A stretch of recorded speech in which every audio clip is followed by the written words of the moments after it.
Bah, il va falloir être Chateaubriand, quoi. On y va. Qu'est-ce que t'en penses, toi, d'Emilie Ratajkowski? T'as vu, je le dis bien. Ah, voilà. Elle est bien, ça. Ah, tu m'as bien parti sur la bonne question, là. Salut, c'est Ben Mazué, et vous regardez ClickTalk. Let's go. Walk it like I talk it. Walk it like I talk it. Yeah. Walk it like I talk it. Walk it like I talk it. Hey. Ben Mazué, tu as sorti il y a quelques semaines Paradis, très joli album, bravo, qui fait suite aux femmes idéales et à 33 ans. Un album où il est question encore de femmes, d'âge, mais aussi de paternité de Emilie Ratajkowski. Ouais. Que des sujets dont on va parler dans cette interview. Mais d'abord, une question que sans doute tu n'attendais pas, une question un peu dérangeante peut-être. Comment ça va?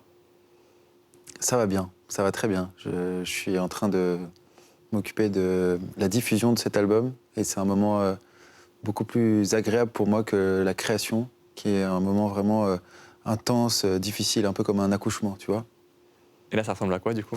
Bah là, c'est plus le défendre, en parler, le donner, écouter ce qu'on a à en dire. C'est plutôt un moment agréable, et puis c'est assez laborieux, tu vois. C'est-à-dire laborieux dans le sens, c'est du vrai travail, quoi. Tu viens, tu écoutes, les journées sont longues, mais c'est intéressant de temps en temps de faire du vrai travail. Le travail de création, c'est soit ça vient pas. C'est assez. Je cherche le bon mot. Volatile, difficile. Là, au moins, il y a quelque chose de constant et de laborieux qui me plaît bien, j'avoue. Est-ce que, même si je sais qu'au moment où on se parle, tu as 39 ans et pas 40, on peut dire de cet album que c'est un album de la non-crise de la quarantaine? On peut complètement dire ça, ouais. J'ai fait une chanson qui parle de ça, qui s'appelle Quarantaine. Et comme j'ai sorti cet album en plein confinement, souvent on me disait qu'ils étaient surpris, les gens, que ça parle de l'âge et pas de la période pendant laquelle on doit rester isolé. Et dans cet album, dans cette chanson, en fait, moi, je me pose la question de la crise de la quarantaine. Alors, je suis pas hyper renseigné, je connais pas très bien, mais j'imaginais que... Ça veut dire qu'elle te touche pas, en fait, je pense. Ouais, j'imaginais que moi, la crise de la quarantaine, c'était des gens qui se disaient que pendant longtemps, ils ont fait ce qu'il fallait, mais ils se demandent s'ils ont fait ce qu'ils voulaient. Et moi, j'ai pas du tout l'impression de pas faire ce que je voulais. J'ai l'impression de faire ce que je voulais, donc d'être un peu immunisé contre cette crise-là. Pour l'instant, on verra peut-être dans un an, peut-être que je vais te dire tout le contraire. Pour l'instant, ça va. Il y a 7 ans, tu avais fait un album qui s'appelait 33 ans. Tu avais d'ailleurs 33 ans. Ah oui, donc, c'était... Le morceau Quarantaine arrive alors que tu t'approches de la quarantaine. Est-ce que c'est si important que ça, l'âge? Pas du tout. C'est pas du tout si important que ça. C'est juste une matière que j'utilise beaucoup pour écrire, parce que ça permet de se retourner, de faire un bilan. Moi, j'aime bien les bilans. De rendre hommage aussi à une forme de génération, tu vois. Mais moi, j'aime bien les hommages, j'aime bien faire les bilans, et j'aime bien me retourner. Donc ça fait vraiment 3 trucs qui font que je parle beaucoup des âges, en général, ouais. L'album s'appelle Paradis. Est-ce que c'est parce que tu as l'impression d'avoir atteint une forme de paix, ou est-ce que c'est parce que c'est quelque chose que tu recherches et tu continues à rechercher? C'est marrant, j'avais jamais réfléchi à ça comme ça. Est-ce que c'est parce que j'ai l'impression d'avoir atteint une forme de paix? C'est possible, parce que j'ai l'impression qu'il y a quelque chose d'assez serein qui se dégage de cet album. Complètement, ouais. Je me sens beaucoup plus serein aujourd'hui qu'avant. Mais si je l'ai appelé Paradis, c'est surtout pour l'endroit, en fait. L'endroit dans lequel je l'ai écrit, qui est... C'est La Réunion. Qui est, voilà, sur l'île de La Réunion. Donc c'est plutôt un endroit qu'un état. Et puis il y a aussi le côté un peu figure de style. Tu vois, tu fais un album qui parle de rupture, tu l'appelles Paradis. J'ai appris récemment que cette figure de style s'appelait un oxymore. C'est des trucs que tu apprends en 3e, que tu oublies, c'est oxymore, anaphore, etc. Voilà, bon, bah c'est un oxymore. Et on dit un oxymore et pas une oxymore. Ça, maintenant, je sais. Le Paradis, du coup, version Ben Mazué, ça ressemble à La Réunion, et ça ressemble à ça. Stop, ça y est, j'arrête de penser, je vais courir, je vais marcher. Stop, allez, j'arrête de me presser, je vais courir, je vais marcher, je vais sourire. Stop, ça y est, j'arrête de penser, je vais courir, je vais marcher. Alors, c'est peut-être une erreur d'interprétation de ma part, mais j'ai l'impression que c'est un titre... Je pense que oui. Enfin, excuse-moi, oui. C'est une erreur d'interprétation de ta part. Et cette erreur, c'est que, pour moi, c'est un titre assez positif sur la rupture. Cette chanson-là? Ouais. L'album entier, hein, c'est ça. C'est quelque chose d'assez positif sur la rupture. En tout cas, d'assez serein. Et quand on est serein face à une rupture, c'est déjà assez positif. Parce que moi, en fait, j'ai une grande sœur qui m'a toujours un peu soutenu sur la question de l'amour, qui est vraiment mon docteur amour, tu vois. Et qui m'a toujours dit... si tu vas tout au bout du bout, pour finir une histoire, il faut aller au bout du bout du bout. Et vraiment, c'est pas grave si t'es très très triste, mais au moins, une fois que t'as été tout au bout, et tu le sentiras, là, tu peux t'en aller sans frustration, sans gêne, sereinement. Et donc, c'est ce qui s'est passé là, dans cette histoire. On est allé tout au bout. Et je pense que dans les ruptures où on sort serein, c'est souvent parce qu'on est allé tout au bout. Il n'y a pas de frustration, pas de regret. On a tout essayé, tout tenté. Après, pour la chanson Quand je marche, dont tu parlais, je pense que c'est plutôt une chanson qui parle de toutes ces tâches qu'on a à faire, qui s'accumulent et qui viennent comme ça, comme des pop-up dans le cerveau, dire « Ah merde, c'est vrai, il faut que je pense à ça. Et j'ai oublié de faire ça, etc. » Et moi, à travers ma parentalité, à travers effectivement aussi le fait que je sois maintenant un parent divorcé, et à travers le fait que je me mets de la pression sur des choses qui sont tout à fait inutiles. La taille des vélos. Je me retrouve, ouais, exactement, je me retrouve avec des milliards de pop-up dans le cerveau qui rentrent. Et en fait, la seule manière que j'ai d'éteindre ces pop-up, c'est de marcher. Parce que la marche, en fait, cette espèce de roulis fait que c'est un peu méditatif. Tu vois. Alors, je connais pas très bien la méditation non plus, c'est pas trop mon délire, tout ce qui est yoga, etc. Mais quand je marche, j'ai l'impression que je me laisse traverser par mes pensées, mais assez calmement et sereinement, et du coup, je peux les organiser, etc. Et puis en plus, tu sais, on fait des métiers, nous, artistes, artisans, qui sont assez solitaires, et donc du coup, on peut se réunir avec toute notre équipe, un peu n'importe où, vu que notre équipe, c'est juste nous-mêmes, tu vois. Donc moi, je vais marcher dans la rue, je me réunis avec toute mon équipe, et on discute calmement. Et parfois, je fais des marches super longues, même dans Paris. Hein. C'est pas du tout obligé que ce soit dans des endroits particulièrement luxueux. 1 heure maximum ces dernières semaines, mais à part ça... 1 heure maximum, ouais. C'est déjà pas mal, hein, 1 heure, soit dit en passant. Tu peux déjà faire un bon point, tu vois, sur toi-même. Sauf erreur de ma part, et je sais qu'il n'y a pas d'erreur, donc commence pas. Ce clip, il est tourné à La Réunion. C'est là où, justement, tu t'es séparé, ironie des mots. Pourquoi vouloir y retourner ? Pas parce qu'il n'y a pas eu que ça, et parce que c'était un moment extraordinaire, magnifique, pour des tas de raisons, y compris familiales, parce que c'est vraiment mon paradis, c'est-à-dire que je suis arrivé là un jour, j'étais étudiant, je venais faire un stage, et j'ai posé les pieds là-bas, et je me suis dit, un jour je reviendrai vivre ici. Tu sais, y a pas je ne sais pas pourquoi cette île, tu vois, je ne sais pas pourquoi ces latitudes, pourquoi ces sommets, je ne sais pas, mais il y a des endroits comme ça qui, quand tu les découvres, te donnent tout de suite l'impression que tu pourrais y mener une existence entière. Et c'est ça qui est génial dans le fait d'aller vivre ailleurs, parfois, et d'être accueilli ailleurs, c'est que je pense que tu as une façon de sublimer l'endroit parce que justement tu l'aimes tant. Et il n'y a pas besoin d'ancêtre ni de vécu pour ça. Romain Philippon, qui a tourné les clips, Ouais. Les différents clips de ce nouvel album, il m'a dit « on a annoncé quelque chose à la maison de disques et on a fait complètement autre chose ». Ma question c'est qu'est-ce que vous avez annoncé et qu'est-ce que vous avez fait ? Où est la différence ? On avait des projets très ambitieux. Tu sais, sur le papier, quand tu commences à faire des vidéos dans la musique, tu vas toujours très loin. Puis si en plus tu rencontres quelqu'un avec qui tu partages beaucoup d'ambition artistique, alors là, tu vas vraiment très loin. Donc notre projet, c'était de faire une grande marche à travers la Réunion et dans la marche, d'aller s'arrêter de temps en temps pour chanter des chansons, pour rencontrer des gens, pour y faire des concerts. Moi, je voulais qu'on aille dans des kiosques. Il y a des très jolis kiosques à la Réunion, comme ça, qui surplombent des endroits magnifiques. Et je voulais y arriver le matin, au lever du soleil, et faire comme si de rien n'était, monter sur le kiosque. Et en fait, il y a déjà des musiciens qui m'attendent et jouer un concert. Et en fait, il y a un parterre de gens qui viennent à un concert matinal. Bon, non, trop ambitieux, impossible, beaucoup trop compliqué. Donc du coup, en fait, ce qu'on a fait, c'est qu'on est parti avec une équipe hyper restreinte, c'est-à-dire lui et moi, marcher dans les montagnes, juste discuter et garder juste le fruit de nos discussions, de ces pensées de marche, en fait. Et, tu sais, parfois, quand tu marches, tu te racontes des trucs qui viennent pas forcément quand tu es assis autour d'une table. Et on a monté ces pensées de marche. Évidemment, parfois, quand même, j'ai chanté des chansons, un peu à la manière de Colors, tu vois, c'est-à-dire que je me mettais dans l'instru dans les oreilles, on mettait des micros et je chantais comme ça au milieu de la forêt. Faut dire, la plupart des gens qui font des clips, en fait, ils bougent les lèvres en synchro sur un morceau qui est déjà mixé. Voilà. Les clips de l'album, à part, je crois... À part Quand je marche. Voilà, en fait. Quand je marche. Sinon, je les dis vraiment. Voilà, c'est des vraies captations. Voilà, comme dans Colors, en fait, un peu le même principe. Sauf que dans Colors, tu vois les micros, souvent. Quoique là, j'ai vu une vidéo où on les voit pas, donc ça dépend des fois.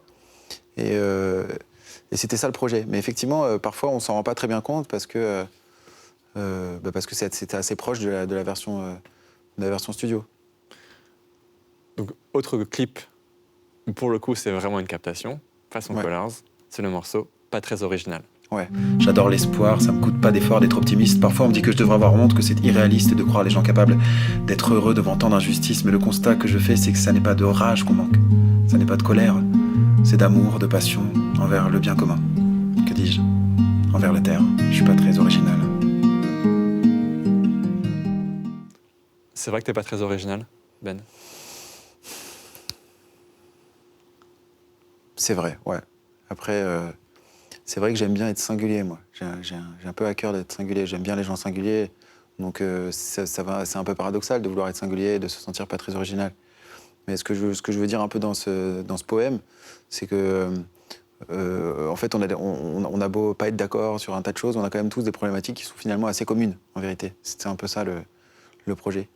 Et c'est un poème que j'ai écrit d'une traite, comme ça, au tout début, en arrivant à La Réunion. C'est le premier titre, c'est pas vraiment un titre, en fait, c'est juste un poème qui émane de l'album. Ce qui est marrant, c'est que je l'ai fait ici, sur ce plateau, dans Click. Ouais, il y a quelques semaines. Il y a pas longtemps, ouais. C'était un super moment. J'ai quelques infos sur toi qui viennent de ce titre, de l'album, et aussi un peu des gens qui m'ont parlé de toi. Est-ce que tu peux me dire si, à tes yeux, ça te rend original ou pas ? Ok, je me prépare. Trouver jolie Émilie Ratajkowski... Putain, je sais pas le dire. Trouver jolie Émilie Ratajkowski. Original ou pas très original ? Bah, pas très original. Non ? C'est toi qui y réponds. Qu'est-ce que t'en penses, toi, d'Émilie Ratajkowski ? T'as vu, je le dis bien, mais moi, je le mets dans un titre, du coup, je l'ai bien travaillé. Sauf qu'au début, je croyais que c'était Émilie Ratajkowski. En fait, c'est Ratajkowski. Voilà, le T est avant. Qu'est-ce que tu lui trouves, toi ? Écoute, je trouve que déjà, elle est très naturelle. Elle a quelque chose de très vivant et naturel. Moi, je l'avais découverte dans le clip de Robin Thicke, là, avec Pharrell Williams. Bloodlines. Comme nous tous, en fait. Comme nous tous, ouais. Et après, elle jouait dans ce film avec... Gone Girl. Ouais, et j'avais bien aimé. Et puis, je sais pas, elle a un sex appeal qui est complètement hors du commun, quand même. Donc, en tout cas, j'ai l'impression que je suis pas le seul, parce qu'elle a des millions de followers sur Insta. Donc, Ça doit vouloir dire quelque chose. Quand j'ai choisi d'écrire ce texte, où je me suis dit je vais essayer de raconter les problématiques qui nous sont un peu tous communes, je me suis dit que trouver Émilie Ratajkowski jolie, c'était assez classique. Faire médecine avant de faire son premier album, original ou pas très original ? Alors là, je risque de te surprendre un peu, mais je suis pas sûr de trouver ça très original. Parce que quand je vois les chanteurs, je me rends compte qu'il n'y a pas d'études pour être chanteur. Tous les chanteurs, tous les artistes en général ont des parcours singuliers avant d'arriver à être artiste. Et c'est vrai que moi, en ce sens-là, d'avoir fait des études qui ne correspondent pas à mon métier aujourd'hui et d'avoir fait des études différentes de celles d'artiste, c'est assez commun quand on fait ce métier d'artiste. Et par ailleurs, il y a aussi pas mal de gens qui ont fait des études de médecine, qui sont même médecins et qui sont des artistes ou des créateurs ou des auteurs. Tu vois, il y a Jean-Christophe Ruffin qui écrit des livres, Thomas Lilti. Ouais, voilà. Après, Thomas Lilti, il se sert beaucoup de la matière médicale, il continue à pratiquer. Et toi, t'en gardes quoi, justement, de la médecine ? J'en garde vraiment plein de choses. Je pense que là, ça y est, on peut finir la demi-heure si je te raconte tout ce que je garde. Alors j'enchaîne. Non, mais juste, en tout cas, ce que je pense que je garde, c'est le fait d'avoir pu côtoyer. Tu sais, l'hôpital, c'est vraiment le fond de l'entonnoir social. C'est là où tu reçois toutes les sociétés. Tu les reçois, tu les accueilles, tu les écoutes, tu les comprends, tu les aimes.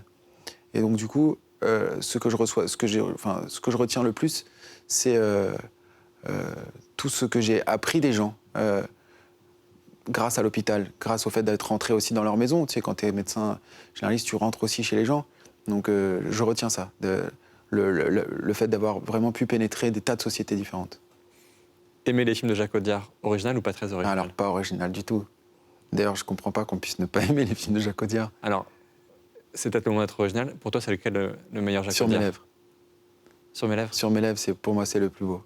Le premier, je crois. C'est le premier ? Il me semble que c'est le premier. Non, je pense que je règle les pas sur les pas de mon père. Ça doit être le premier. Et Un héros malgré lui aussi, c'est avant, je pense. Un héros malgré lui, super bien aussi, hein, avec Kassovitz, une histoire extraordinaire. Mais sur mes lèvres, vraiment, j'ai adoré d'abord parce que c'est un thriller. C'est vraiment le genre de film que j'aime beaucoup. Policier, dedans, Vincent Cassel, incroyable. Cassel, il joue déjà, c'est un acteur que je trouve extraordinaire, mais alors dans ce film, il est incroyable. Emmanuel DeVos, c'est génial. Le scénar est magnifique. Après, il y a, je trouve que peut-être que son chef-d'œuvre, c'est quand même Un prophète. Mais Pas très original de dire ça. ouais, voilà, tu vois. C'est pour ça que je t'ai dit Sur mes lèvres. Il paraît que tu as animé des sessions de coaching à Pôle emploi. C'est vrai ? Ouais. C'est original ou c'est pas très original ? C'est plutôt original, ça, c'est vrai. Comment tu sais ça ? Je le sais. D'accord. Ouais. En fait, j'avais été contacté par Pôle emploi du 93 parce qu'ils me disaient, voilà, il y a des gens qui sont en chômage longue durée, qui ont complètement perdu confiance en eux à cause de la longueur de leur chômage. Et on voudrait faire des ateliers musicaux pour leur redonner confiance en eux. Est-ce que ça t'intéresse ? Je me disais, qu'est-ce que je vais faire ? Comment on pourrait apporter ça et tout ? Et puis, j'ai réfléchi à un truc. Je me suis dit, on va faire des autobiographies musicales. Donc, j'avais fait des questions, une liste de questions comme ça. La chanson qui te rappelle ta naissance, la chanson qui te rappelle tes parents, la chanson quand tu étais ado que tu te forçais d'aimer, tu vois. Et j'ai commencé par moi. J'ai fait, moi, ma propre autobiographie musicale devant des commissions. Il y a des tas de commissions à Pôle emploi avant de pouvoir être pris pour coacher quoi que ce soit. Et ils ont trouvé ça intéressant. Alors on a refait d'autres commissions pour être sûr que j'étais vraiment validé pour faire ça. Et puis après, j'ai reçu ces 14 personnes. Elles étaient 14. Elles ont chacun raconté leur histoire, leur autobiographie musicale. Et j'ai fait une chanson par personne. Je leur ai écrit un titre. On a fait un album comme ça, de 14 chansons de chacun. Il y a même un titre que j'ai mis sur un des albums qui s'appelle Elodie. C'est sur La femme idéale. Et ça, c'était une expérience magnifique. D'abord, socialement, c'était extraordinaire. Et puis, ça a marché. Ça leur a pas changé leur vie. Mais il y a eu un moment vraiment assez extraordinaire. C'était génial à faire. Original ou pas, de dire à sa maison de disques qu'on va à La Réunion pour faire tourner des clips, alors qu'en fait, c'est surtout pour faire des grosses sorties trail.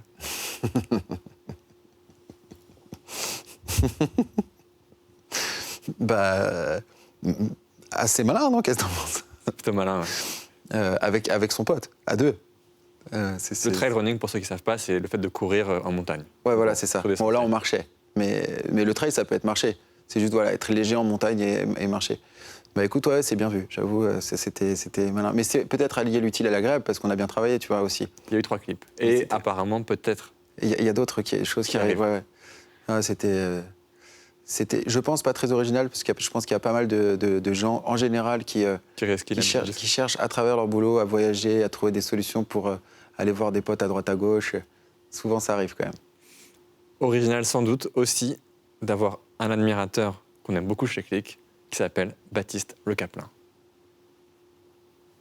Je clique sur Ben Mazué. Ben Mazué, auteur, compositeur, interprète. C'est de la vraie chanson française. Hein. On est là, ouais, chanson française. Non, tu peux pas dire ça. Quand tu écoutes une chanson de Ben Mazué, il a écrit 10 ans de nous. On se l'est tellement dit que ce serait pour longtemps, que finalement 10 piges ça paraît pas tant. C'est pas si épatant, ça rafraîchit l'odyssée. Si vous êtes un peu dans une relation longue avec votre copine et que ça va pas trop, elle rentre un soir, elle fait la gueule, c'est un peu tendu. Vous lui dites chérie, assieds-toi, vous lui mettez 10 ans de nous et puis après, c'est réglé. Ben Mazué, c'est la meilleure plume de la chanson française. Et en plus, c'est un copain, je l'ai rencontré sur MySpace. J'ai écouté ses musiques, j'adorais, je lui ai envoyé un message, je lui ai dit mec, j'adore ce que tu fais, il m'a dit merci, et j'ai dit tu veux venir au spectacle, il m'a dit je peux venir avec ma meuf. Et on s'est rencontrés, du peu on est potes. Donc merci MySpace. Comment tu vis le fait que Baptiste Le Caplin, et c'est sans doute pas le seul, gère ses crises de couple avec du Ben Mazué ? Je suis pas sûr qu'il dit ça, mais je suis assez touché de ça. C'est des choses qui arrivent parfois, qu'on m'envoie, par exemple, des vidéos parfois de mariage avec ce morceau-là, 10 ans de nous, ou Nous deux contre le reste du monde, qui sont des morceaux de l'album précédent, qui parlent de l'amour qui dure. Et ça me fait vraiment plaisir. Après, Baptiste, c'est vrai qu'on se connaît depuis le début. Il m'avait envoyé un message sur MySpace, c'est vrai, en disant qu'il était humoriste. Et tu sais, je découvrais, je connaissais pas du tout, moi, le monde des humoristes. Pour moi, ça n'existait pas, les humoristes qui n'étaient pas, genre, hyper connus, tu vois. Et Muriel Robin et personne d'autre, quoi. Ouais, c'était un peu ça, tu vois. C'était un peu cette époque-là, avec Gad Elmaleh, puis voilà. Et puis, en fait, il jouait juste à côté, au Théâtre du Temple. Je suis allé le voir, j'ai trouvé ça exceptionnel. Et depuis, on est resté proches. C'est un mec formidable. Alors, il y a un featuring sur l'album qui doit à la fois, non plus à MySpace, mais à Instagram, ouais, et au monde de l'humour. Et à Click un peu. Et à Click, avec une voix qu'on aime beaucoup. Cette voix, c'est celle-ci. Je n'ai plus peur de te perdre, non. Je n'aurai plus mal d'être moi. Grand amour, céleste et divin, c'était mais L'ancien temps ne reviendra jamais, je sais. je n'essaierai plus de te plaire, enfin. Je n'ai plus besoin de me taire. S'en vient le temps des libertés rageuses, Les instants de clarté. vertigineux. Cette voix, c'est donc celle d'Anaïd Rosam, que les spectateurs de Click connaissent aussi sous le nom de Clotilde, parce que Clotilde fait un film. Et quand elle m'a parlé, elle m'a dit que c'est toi qui l'as sollicité par les réseaux, alors qu'à peu près personne ne savait qu'elle pouvait chanter et qu'elle aimait chanter. Oh, on sait parce que quand même, elle poste pas mal de stories où elle chante. Et en plus, sur cette chanson, je cherchais surtout une comédienne. Oui, ça, une partie Parce des morceaux et elle plus parler. Voilà, c'est un échange de lettres un peu imaginaire entre deux personnes qui sont séparées. Souvent, quand on est séparés, on écrit à l'autre sans envoyer. Je sais pas si toi tu fais ça, mais moi Je suis pas séparé. Voilà, c'est pas séparé, mais le jour où ça t'arrivera, bah, tu as vraiment envie d'écrire, puis tu retiens. Tu dis non, j'envoie pas, ça c'est pas une bonne idée. Et donc là, l'idée, c'est voilà, les deux retiennent des lettres qu'ils aimeraient envoyer de leur quotidien l'un sans l'autre, et aussi l'un sans l'autre avec les enfants. Donc j'avais vraiment besoin d'une voix de comédienne, et je l'avais vu camper ces personnages sur ses pastilles Instagram. J'avais vu sa justesse, j'avais trouvé ça vraiment exceptionnel. Et puis je lui avais déjà dit, sans raison, parfois on dit aux gens comme ça qu'on les admire, ça fait plaisir. Donc elle m'avait répondu, ah mais ça me fait hyper plaisir, tu sais que j'écoute beaucoup tes chansons avec ma mère. Bon, parce qu'elle a quand même 22 ans, cette fille. Avec ma mère, t'as pas plu? Non, bah, j'ai pris un petit coup de vieux tranquille. Et donc, quand je lui ai dit, voilà, je cherche une comédienne qui sache chanter pour ce morceau, elle a accepté tout de suite. Et c'est très réussi. Et c'est vraiment un métier de comédienne, parce que là, tu vois, elle campe aussi un personnage qui a déjà des enfants, qui est beaucoup plus vieux que ce qu'elle est elle. Et ça marche hyper bien. Et quelque chose que dit Baptiste Le Caplin, qui est très vrai, c'est que tu fais de la vraie chanson française, où les mots ont beaucoup d'importance. Depuis quand, toi, tu écris?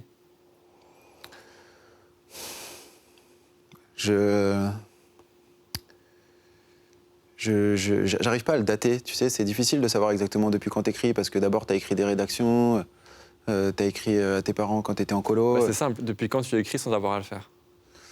Ah voilà, elle est bien ça. Ah, tu m'as bien parti sur la bonne question là. Écoute, je pense que j'écris sans avoir à le faire depuis la 3e à peu près, 3e seconde. Je commençais un peu à écrire des lettres. Moi, j'ai écrit beaucoup de lettres, notamment des lettres d'amour. C'était vraiment mon truc. J'adorais les échanges épistolaires. J'ai eu beaucoup ça avec mes parents parce qu'on était souvent éloignés et qu'ils aiment bien aussi ce média, cette manière de faire. Et puis maintenant, bah, je suis comme un poisson dans l'eau parce que l'épistolaire, ça devient notre vie à tous. On s'écrit, on fait que ça. C'est génial. J'ai une question con. Est-ce que ça t'est arrivé ou est-ce que ça t'arrive encore d'écrire avec le dictionnaire? Je vois pas où tu veux en venir parce qu'en fait, vu que maintenant le dictionnaire il est un peu inclus dans le logiciel, tu veux dire le dictionnaire pour avoir des mots compliqués ou Ouais, pour pas non, me tromper pour dans l'orthographe? Ouais, non, en plus, c'est des questions d'homonyme, comment ne pas utiliser 2 fois le même mot, comment... Ah, genre dictionnaire de rimes presque. Ouais, en fait, c'est une tradition pourrie vers un truc qui suit, donc c'est pour ça que c'est pas une Écoute, question. ah d'accord, bah très peu. Très peu. Merci pour ta réponse. Transition est faite. Parce que je voudrais qu'on fasse, en fait, l'inverse du jeu du dictionnaire. C'est-à-dire que le jeu du dictionnaire, c'est je te donne un mot compliqué dont personne ne connaît le sens et tu me donnes ta définition a priori. Ouais. Je te donne des mots très simples. Ouais. Et je voudrais que toi, Ben, qui Ouais. écrit depuis la 3e, Ouais. tu me donnes ta définition à toi, la définition du dictionnaire Ben Mazué. Ok. T'es d'accord? Bah il va falloir être Chateaubriand quoi. On y va. Ta définition du paradis. Bah c'est avant tout un lieu, un endroit qui se trouve à l'ouest et au sud de Madagascar et à l'est de l'Afrique, qui s'appelle l'île de la Réunion. Ta définition de quarantenaire. Ou de quarantaine. Ouais. Je pense que c'est un âge où on se demande si on a fait ce qu'il fallait et si on a fait ce qu'on voulait. Ta définition de Ben Mazué. Un chanteur qui fait la variété française et qui parle beaucoup d'amour. Ta définition de Benjamin Mazué.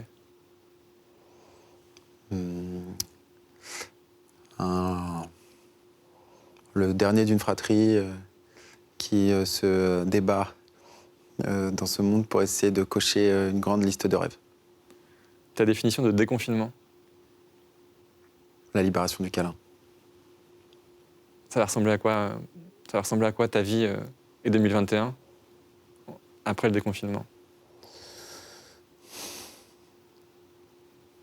Ça va ressembler à beaucoup de concerts, parce que 2021, c'est vraiment être la tournée. Donc beaucoup de temps dans les valises à faire des machines, à repartir sur la route, à prendre des shoots incroyables de bonheur, d'amour, de musique, revenir, m'occuper de mes enfants, changer de vie, partir retrouver la famille un peu, refaire des projets, Moi, je trouve que le confinement, ce qui m'a manqué le plus, c'est de plus pouvoir faire de projets. J'adore les projets. Je trouve que ça porte. Dernière question, et parce que tu es Déjà sur ce plateau, ouais. Ah non. Ta définition d'une clique, Benjamin? Ben. Ah ouais, c'est vrai. C'est vrai qu'il y a cette question-là. Chaque fois que je regarde ce truc, je me suis dit, si un jour t'es invité, tu prépares cette réponse-là. Et là, j'arrive, je suis là, j'ai rien préparé, tu vois. Justement, c'est comme ça que c'est bien. Ma définition d'une clique, c'est la version améliorée d'une famille. Pourquoi améliorer? Parce que c'est plus que le sang. Merci Ben. On rappelle Paradis disponible, bientôt en tournée, en 2021, quand on sera libre. Ouais, Merci d'être venu. merci. Stop, ça y est, j'arrête de penser, je vais courir, je vais marcher. Stop, allez, j'arrête de me presser.